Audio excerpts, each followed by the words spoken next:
Para 7 minutos, Jornal Gente no ar aqui pela Rádio Bandeirantes e agora, direto da Europa, direto de Paris, no dia em que a guerra na Ucrânia completa um ano, o destaque da jornalista Sônia Blota. Bom dia, Sônia.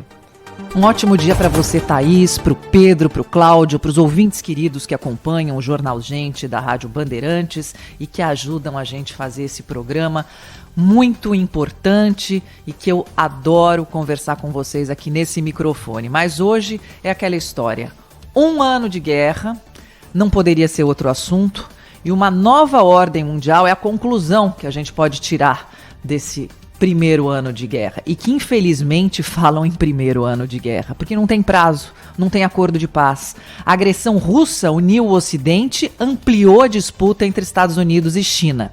Mas, se Vladimir Putin esperava tomar o comando da Ucrânia em pouco tempo, a expectativa do presidente russo também era de dividir a comunidade internacional. Mesmo em meio ao crescimento da competição dos Estados Unidos com a China e as discussões pela sobrevivência da OTAN, a maior organização militar do mundo, as apostas do chefe do Kremlin não deram certo. Os sinais já apareciam até mesmo antes da invasão, quando países ocidentais começaram a reforçar a ajuda militar aos ucranianos, enquanto a Rússia mobilizava quase 200 mil soldados para supostos exercícios militares na fronteira com a Ucrânia. Esses indícios de apoio a Kiev ficaram ainda mais claros assim que as tropas de Moscou lançaram ofensiva. E aí, diversos líderes internacionais de diferentes partes do mundo rapidamente condenaram o início de uma nova guerra. Em coordenação com os aliados, o presidente americano Joe Biden anunciou as primeiras medidas e garantiu que o Ocidente não se distanciaria da Ucrânia. Bem, embora tenham afastado qualquer chance de entrar num conflito direto com a Rússia, os países da OTAN se tornaram peça essencial nas disputas no leste europeu.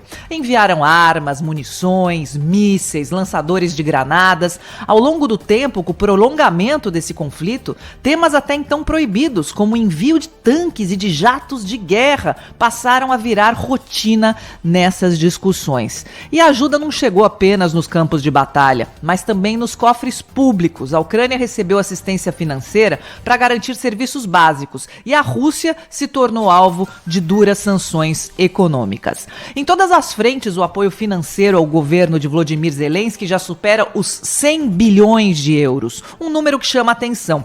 Mas os prejuízos russos ainda são mais impressionantes. Só em congelamentos de bens do Banco Central, as punições financeiras a Moscou ultrapassaram 300 bilhões de euros. E as sanções contra os oligarcas russos já engloba outros 50 bilhões de euros. Outro desafio importante da comunidade internacional foi o abrigo de famílias que tiveram que fugir da Ucrânia para sobreviver. Eu acompanhei essa triste parte dessa guerra.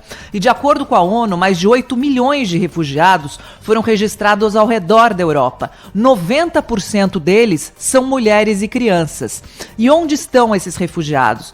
O país que mais recebeu ucranianos foi a Polônia, com quase 1.600.000 imigrantes. E esse número é quase o dobro do registrado na Alemanha, que aparece na segunda posição.